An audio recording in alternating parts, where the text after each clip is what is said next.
বিসমিল্লাহির রহমানির রহিম। আমাদের অনলাইন শিক্ষা কার্যক্রমে আমরা কাজ ক্ষমতা শক্তি অধ্যায় নিয়ে আলোচনা করছি। এই অধ্যায়টিতে ত্রিকোণমিতির কিছু ব্যবহার আছে। আমরা ত্রিকোণমিতি বিষয়ে কিছু ধারণা নেওয়ার ইনশাল্লাহ চেষ্টা করব। আসলে ত্রিকোণমিতির ব্যবহারটা কোন ক্ষেত্রে হয় সেটি আগে আমরা একটু দেখার চেষ্টা করি। যদি কোনো বস্তুকে আমরা বল প্রয়োগ করি এবং সেক্ষেত্রে বস্তুতে বল প্রয়োগ করছি যেদিকে, বস্তু সরণও ঠিক সেই দিকেই হচ্ছে, তাহলে এক্ষেত্রে এই যে সরণ, এই সরণটাও তোমার একই দিকেই হচ্ছে।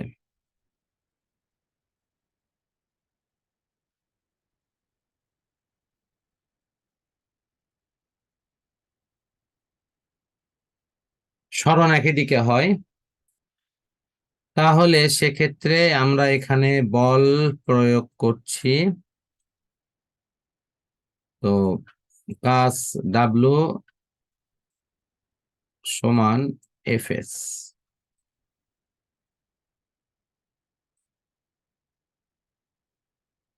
কাজ ডাব্লু সমান এফএস, এইরকম অপশন। অর্থাৎ বল গুণন সরণ সমান কাজ। কিন্তু যদি বিষয়টি এরকম হয়, এটা যদি এই দিকে গতিশীল হয়,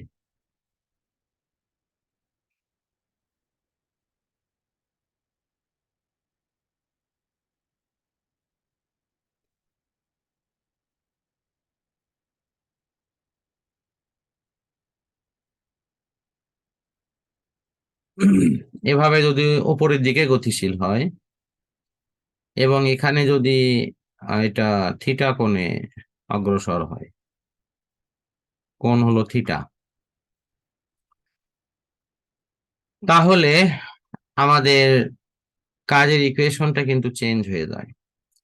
আমরা সেক্ষেত্রে কাজের যে ইকুয়েশন সেটাই এরকম লিখি, W is equal to FS, F S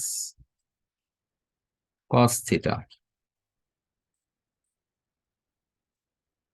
তো প্রশ্ন হলো এটা কিভাবে হলো। তো আমরা এখানে এই ত্রিকোণমিতির মূলত ব্যবহারটি আছে, আমরা একটু দেখার চেষ্টা করি আসলে এই কাজটি কিভাবে হয়।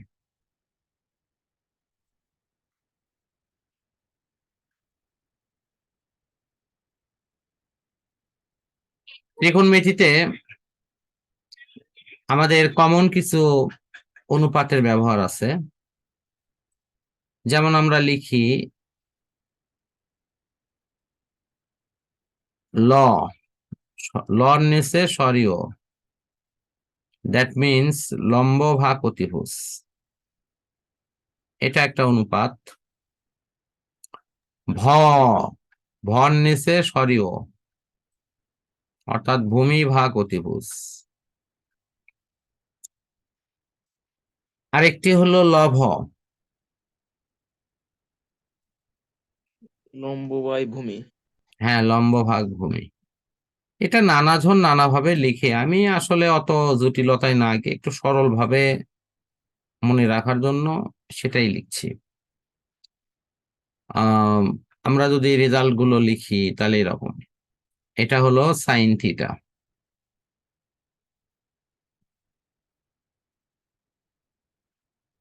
এটা সাইন থিটা, এটা কস থিটা,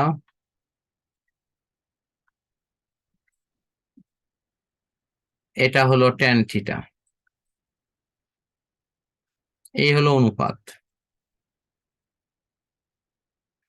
ত্রিকোণমিতিতে তুমি গিয়ে দেখবা যে এগুলোর আবার বিপরীত অনুপাত আছে। সে বিপরীতটা কি? 1/cosec।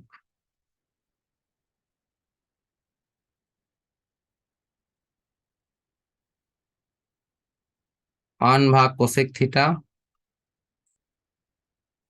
এটা হলো 1/sec থিটা,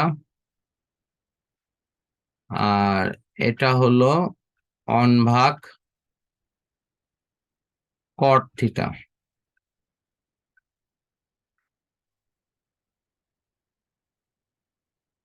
1/cot থিটা। এই মোটামুটি এখানকার বিষয়গুলো দেয়া আছে।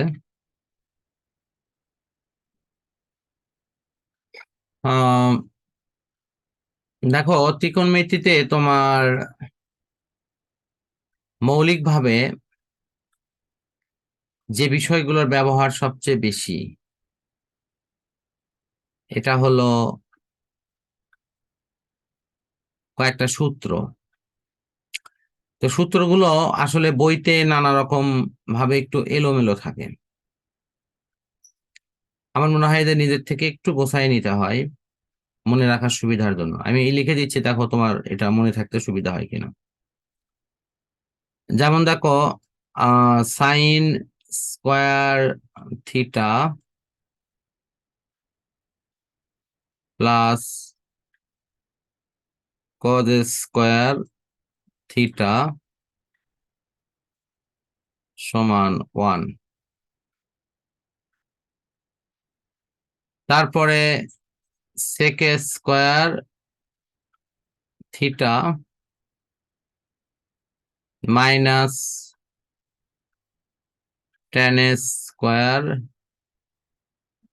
থিটা সমান 1। মানে ফরম্যাটটা এরকম করলে একটু মনে রাখাটা মনে হয় সহজ হয়। এরপরে হলো কোসেক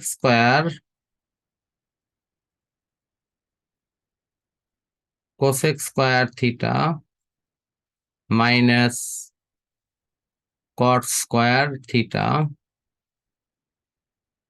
সমান হলো 1। এই সব মিলিয়ে 3টা মৌলিক সূত্র। আর আরেকটা যৌথ সূত্র মনে রাখলে ভালো হয়, ট্যান থিটা সমান 1/cot থিটা, এটা তো আমরা জানি, কিন্তু এটাকে সাইন ভাগ কজে রূপান্তর করলে এরকম দাঁড়ায় sine theta by cos theta. এই জায়গায় একটা ব্যাপার আছে, সেটা হলো যে আমাদের এর বাহিরে আর আপাতত প্রয়োজন নেই, কারণ যেহেতু কট সমান হয় হলো ট্যানের বিপরীত, তাহলে এটা যদি আমরা কটের মানটা লিখি তাহলে সেক্ষেত্রে কি হবে, কস থিটা ভাগ সাইন থিটা, ঠিক না? জি স্যার। ওপরের বক্সের এই 3টা সূত্রই প্রত্যেকেই মৌলিক 3টা রূপে আমরা প্রকাশ করতে পারি। আমি মুখে বলে দিচ্ছি। যেমন 1 নম্বর সূত্রের একটি রূপ বলতে পারি হলো যে সাইন স্কোয়ার সমান 1 minus cause square theta, sign square theta সমান। আর একটা রূপ হলো কি, যে কজ স্কোয়ার সমান 1 মাইনাস সাইন স্কোয়ার থিটা। ঠিক তেমনি এটাও সেক স্কোয়ার থিটা সমান 1 প্লাস টেন স্কোয়ার থিটা, অথবা সেক স্কোয়ার থিটা মাইনাস 1 সমান টেন স্কোয়ার থিটা। ঠিক এটাও তাই, এখানেও আমরা বলতে পারি কোস স্কোয়ার থিটা সমান 1 প্লাস কট স্কোয়ার থিটা, অথবা কোস স্কোয়ার থিটা মাইনাস 1 সমান কট স্কোয়ার থিটা। আসলে তুমি যদি এই সূত্রের মৌলিক রূপটা মনে রাখতে পারো, মনে রাখার ক্ষেত্রে কৌশল এটাই, তোমাকে রিলেশনের জোড়াটা খুঁজতে হবে। সাইনের সাথে কজের সম্পর্ক, সেকের সাথে ট্যানের সম্পর্ক, কোসেকের সাথে কটের সম্পর্ক, সম্পর্কগুলো কিন্তু স্কোয়ারের। প্রথমটি কি প্লাস, ভালো করে দেখো, প্রথমটা প্লাস, পরের গুলো জি স্যার। মাইনাস, পরের দেখো মাইনাস, আর ফলাফল সবারই 1। এটা একটা মনে রাখার বিশেষ অপশন। দেখো আমি বিষয়টা একবার বলতেছি, sine square cos square sec square tan square cosec square cot square, প্রথমটি প্লাস, পরের গুলো মাইনাস, ফলাফল 1। 3টা সূত্রই হয়ে গেল। আর ট্যান থিটা সমান সাইন ভাগ কস, এই সাইন থিটা ভাগ কস থিটা সমান যদি ট্যান থিটা হয় তাহলে কট থিটা ঠিক উল্টা। তো আমার মনে হয় যে মৌলিক এই বিষয়গুলো যদি তুমি আয়ত্ত করো তাহলে ত্রিকোণমিতির সূত্রের ব্যবহার এবং এ সংক্রান্ত অঙ্ক করা অনেক সহজ হবে। এখন আসি আমি ওই বিষয়টা লাস্ট সলিউশনে, যে আমি এটা কিভাবে করব। বিষয়টা কি ছিল আমরা সেটা একটু দেখি। প্রথমত ছিল হলো তোমার একটা বস্তুতে আমরা বল প্রয়োগ করছি, তো বল প্রয়োগ করছি, বস্তু বলের দিকে সরণ হলে তো ভালোই হতো, কোনো সমস্যা হতো না। যে বস্তু যদি বলের দিকে সরণ হয়ে যেত কোনো সমস্যা ছিল না, কিন্তু সরণ বলের দিকে না হয়ে তোমার একটা নির্দিষ্ট অ্যাঙ্গেল দিকে কিন্তু এর সরণটা হয়েছে। থিটা কোণে এই বস্তুটা বেঁকে গেছে।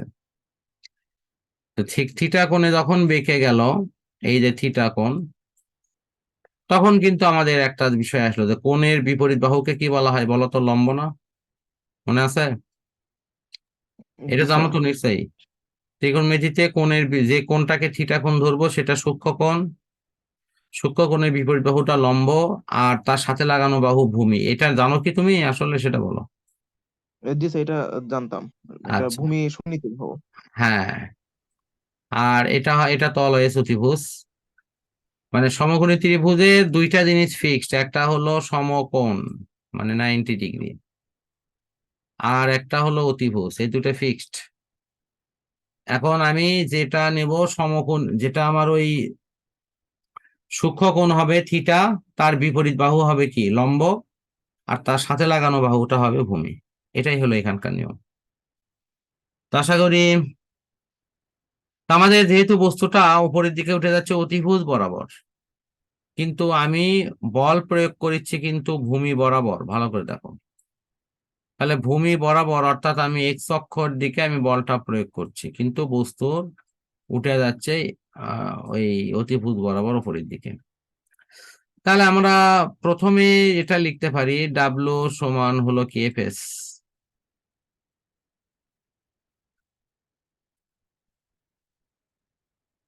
ডাব্লু সমান এফ এস। F S.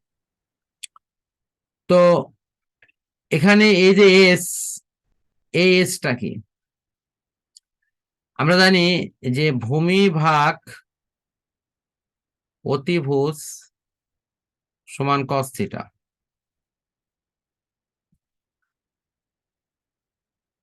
সমান কস থিটা। অতএব ভূমি সমান কি বলো? ভূমি সমান কি হবে? স্যার, ভূমি সমান অতিভুজ গুণন কস অতিভুজ। থিটা। জি স্যার, অতিভুজ গুণ কস থিটা। Cos theta. তাহলে এখানেও তো তাই, এখানে তো এই যে এই যে ভূমি সমান যদি ওটা হয়, তা আমরা ওই মানটাই শুধু বসাবো। তো আমাদের এখানে ইকুয়েশনটা তাহলে কি এরকম ছিল না? W equal to F S না হয়ে এখানে হবে এফ এক্স, যেহেতু বলের দিকে সরণ এক্স। এখন তাহলে এখানে এক্স সমান কি? অতিভুজ হলো এস, জি স্যার, অতিভুজ তারপরে এস তারপরে কস থিটা। Cos theta.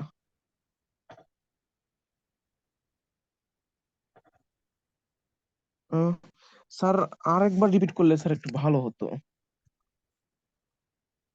করতেছি। জি স্যার। তাহলে আমাদের এখানে হতো এফ এস কস থিটা।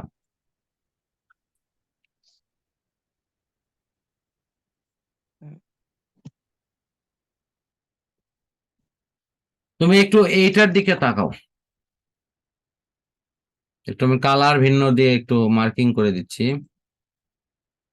এই ইকুয়েশনটা আগে বোঝো কিনা সেটা দেখো। বল প্রয়োগ করছি এক্স অক্ষের দিকে, তাহলে বল গুণন বলের দিকে সরণের উপাংশকের গুণফলকে কাজ বলে না? জি স্যার। কিন্তু বস্তু কি এক্স অক্ষ বরাবর গেছে? না স্যার, এক্স অক্ষ বরাবর যায় নাই। তো কোন দিকে গেছে? অতিভুজ বরাবর। স্যার, ওই যে অতিভুজ বরাবর। এই যে অতিভুজ বরাবর বস্তুটা উপরে উঠে গেছে,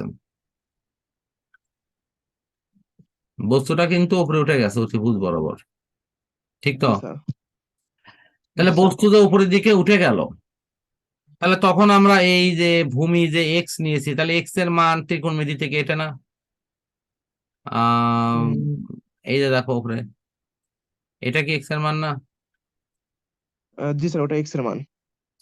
তাহলে সেই মানটাই আমি খালি এখানে বসে দিচ্ছি, এস কস থিটা। এই যে এটার পরিবর্তে এটার পরিবর্তে আমি এই যে এটা বসে দিচ্ছি, খালি এইটুকু, এবং সেটাও ত্রিকোণমিতির সাহায্যে।